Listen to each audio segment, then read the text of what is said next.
하나님 나라 복음을 살아가는 매일의 동행. 오늘 말씀은 사무엘하 23장 1절부터 17절의 말씀입니다.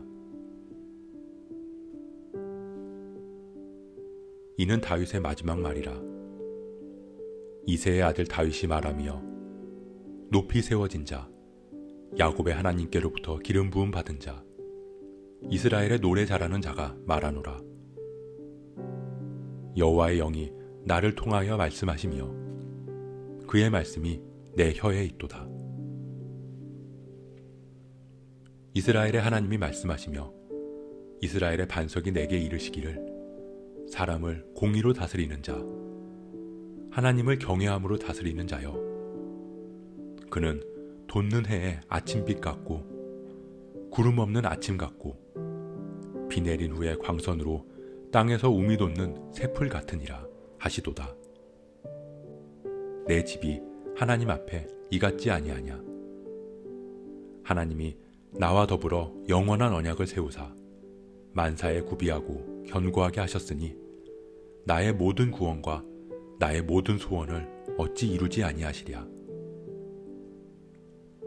그러나 사악한 자는 다 내버려질 가시나무 같으니 이는 손으로 잡을 수 없음이로다. 그것들을 만지는 자는 철과 창자루를 가져야 하리니 그것들이 당장에 불살리리로다 하니라. 다윗의 용사들의 이름은 이러하니라. 다그몬 사람 요셉 바세벳이라고도 하고 에센 사람 아디노라고도 하는 자는 군 지휘관의 두목이라. 그는 단번에 800명을 쳐 죽였더라. 그 다음은 아호와 사람 도대의 아들 엘르아살이니 다윗과 함께한 세 용사 중에 한 사람이라. 블레셋 사람들이 싸우려고 거기에 모임에 이스라엘 사람들이 물러간지라. 세 용사가 싸움을 도두고 그가 나가서 손이 피곤하여 그의 손이 칼에 붙기까지 블레셋 사람을 치니라. 그날에 여호와께서 크게 이기게 하셨으므로 백성들은 돌아와 그의 뒤를 따라가며 노력할 뿐이었더라.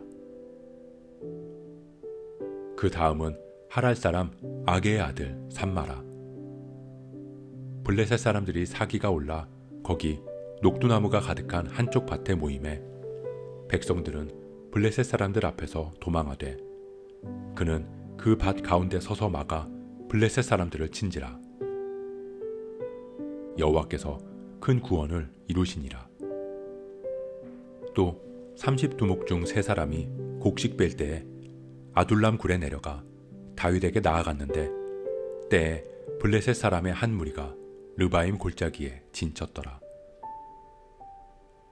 그때 다윗은 산성에 있고 그때 블레셋 사람의 요새는 베들레헴에 있는지라.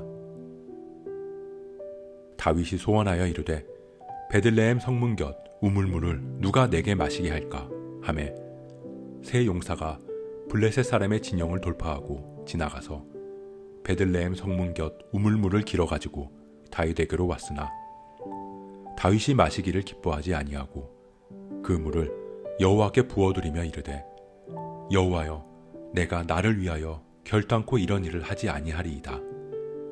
이는 목숨을 걸고 갔던 사람들의 피가 아니니이까 하고 마시기를 즐겨하지 아니하니라. 세 용사가 이런 일을 행하였더라.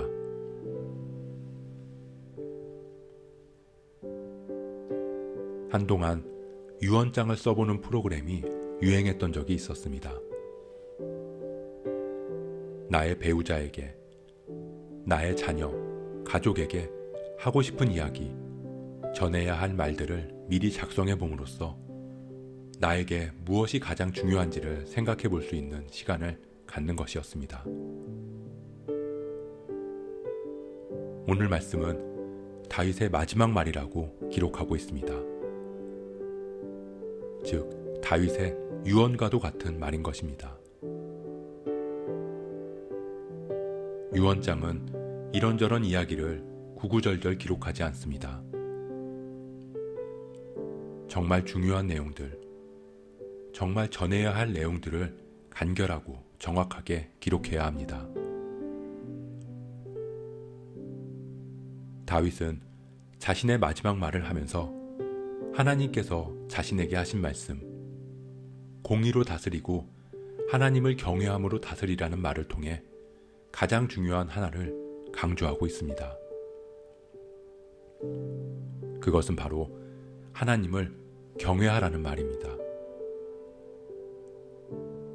다윗은 자신의 마지막 순간, 가장 중요한 말을 하는 그 순간에 하나님을 경외하라고 말하고 있습니다.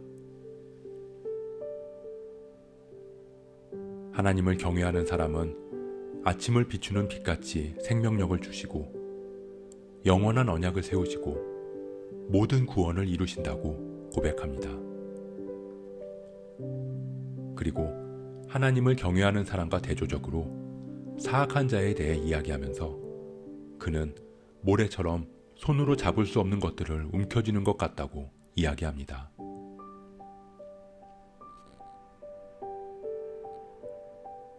세상은 유언, 즉 인생을 마치는 마지막 가장 중요한 것을 전해야 할 때 제일 먼저 재산을 이야기합니다.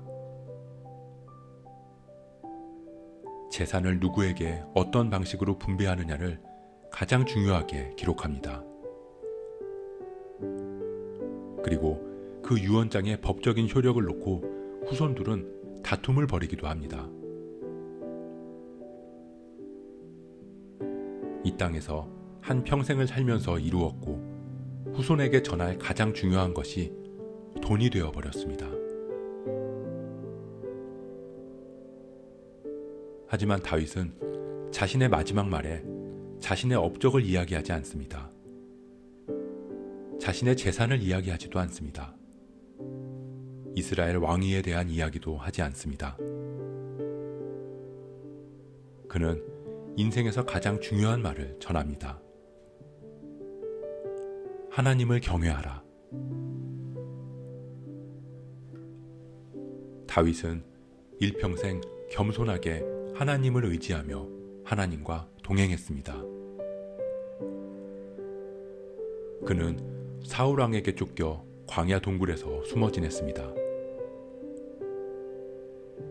미친 척하며 블레셋 가드로 피하기도 했습니다. 그렇게 힘든 환난의 시간들을 지나오며 이스라엘 왕으로 세움받은 다윗은 어렵게 얻은 자리를 지키려고 하지도 않았고 힘겨웠던 지난날을 보상받으려고 하지도 않았습니다. 그는 자신을 세워진 자, 기름 부음 받은 자라고 고백하며 이 모든 것이 자신의 능력이나 노력이 아닌 하나님의 은혜임을 잊지 않았습니다. 그렇기에 그는 인생의 가장 중요한 것은 돈도 명예도 성공도 아닌 오직 하나님을 경외함이라는 것을 알았습니다. 그렇게 하나님을 경외하는 사람에게 사람들이 모여들었습니다. 그의 형제들과 환난당한 자들, 빚진 자들, 원통한 자들이 다윗과 함께했습니다. 그들은 아무것도 내세울 것이 없는 사람들이었습니다. 세상에서 가지지 못하고 누리지 못하고 성공하지 못한 사람들. 그들이 다윗과 함께했습니다. 그들은 다윗과 함께하며 하나님을 경외하는 다윗의 모습을 보았습니다. 그들은 다윗을 통해 사람을 세우시고 이기게 하시는 하나님을 볼 수 있었습니다. 그렇게 그들은 다윗과 함께 하나님의 백성, 하나님의 용사들로 세워져 나갔습니다. 그들은 용맹한 용사들이 되어서 다윗과 함께 하나님의 나라 이스라엘을 위해 싸우는 동역자들이 되었습니다.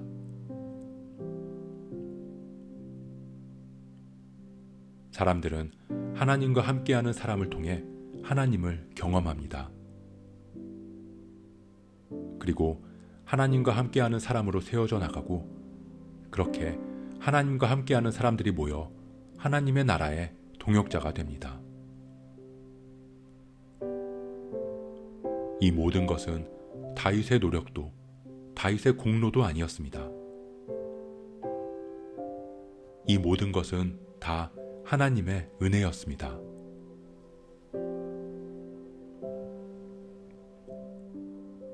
사랑하는 성도 여러분, 우리가 가장 중요하게 생각하고 있는 것은 무엇입니까?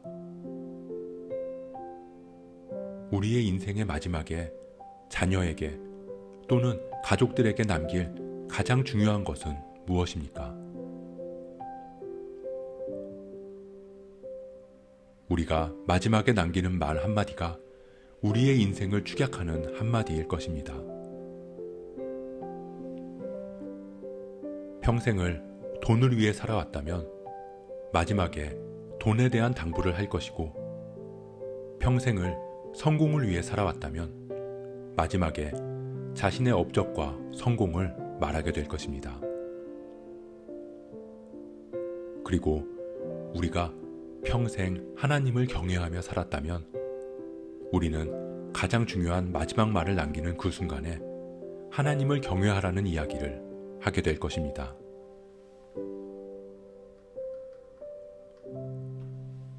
하루하루의 삶이 모여 우리의 인생이 되듯이 우리에게 주어진 오늘 하루를 하나님을 경외하며 살아갈 때 그 하루하루가 모여서 우리의 인생이 하나님을 경외하는 인생으로 빚어져 갈 것입니다.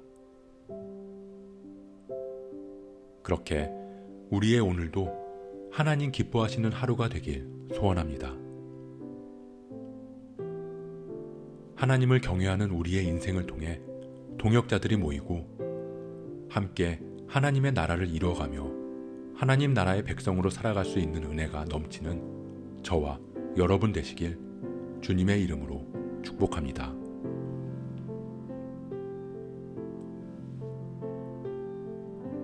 오늘 말씀 묵상하면서 기도함으로 마음에 새기겠습니다. 우리에게 가장 중요한 것은 세상의 물질과 명예와 성공이 아님을 깨닫습니다. 오늘 다윗의 마지막 말처럼 이 땅에서 하나님 나라를 살아가는 우리에게 가장 중요한 것은 하나님을 경외함임을 고백합니다. 우리의 하루하루가 쌓여 우리의 인생을 이루듯이 하나님을 경외하는 오늘 하루의 삶이 쌓여서 영원한 언약이 성취되는 우리의 인생이 되게 하옵소서. 그렇게 하나님을 따르는 우리의 삶에 함께하는 동역자들을 허락하시고 그 은혜 안에서 하나님 나라를 살아가는 오늘 하루가 되게 하옵소서. 이 모든 말씀, 우리의 삶의 이유이자 목적 되시는 예수 그리스도의 이름으로 기도합니다.